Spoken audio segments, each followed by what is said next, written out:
আজকে আমি গেছিলাম এই 31 ডিগ্রি তাপমাত্রায় 95 ডিগ্রি ক্যাফেতে।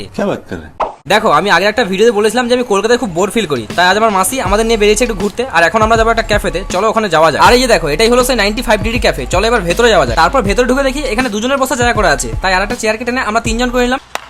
আর ভাই এখানে খাবারের নামগুলো দেখে মনে হচ্ছে আমি যেন অ্যানাটমি বুক পড়ছি, একটাও খাবারের নাম উচ্চারণ করতে পারছিলাম না। আর এখানে খাবারগুলোর দাম যা ছিল কি আর করবো, ঢুকেও পড়েছি বেরোতেও পারছি না। তাই এখানে আমি আর বোন প্ল্যান করছিলাম যে আমরা সব থেকে কম দামের একটা কফি নেবো, আর সেটাকে তিনজন ভাগ করে খাবো। এখানে আমাদের টাকাও বেঁচে যাবে আর আমাদের কেউ কিছু বলতেও পারবে না। যাই হোক তারপর আমাদের খাবারগুলো চলে আসে, কিন্তু আমি এগুলো নাম জানি না ভাই, খালি খেতে হয় খাচ্ছি। এই কারণে আমি কোনো বড় জায়গায় গেলে নতুন খাবার খেতেই চাই না, কারণ টেস্ট তো জানি না, যদি খারাপ হতে দেয় ভাববো যে না এটা এরকমই খেতে। সত্যি কথা বলতে আমার লাইফে মানে সব থেকে বাজে কফি আমি আজকে খেলাম, এত খারাপ কি করে হতে পারে।